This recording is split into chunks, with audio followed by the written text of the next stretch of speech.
Hello mga kamamis! Paano nga ba gagawa ng toasted bread? So, ayan no. First, I sprayed a butter sa bread. And after,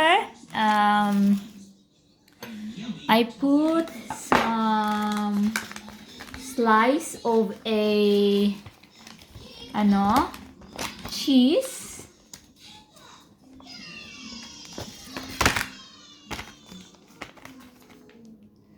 Slice of cheese.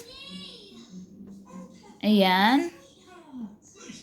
And yung cheese na ginamit ko is new, no? Which is Edam. Edam.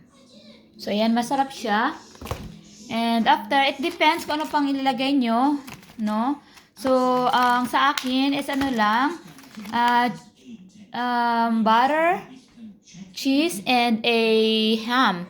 Ating ham is this one. It's a rock ham. Swedish ham.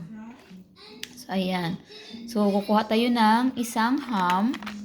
Pwede rin damihan natin, no? Pero isa lang.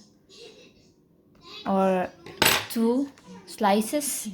So, ayan lang mga kamamis. After that, ito na, no? Ang ating pang toasted. And after that, ilagay natin sa ating ito.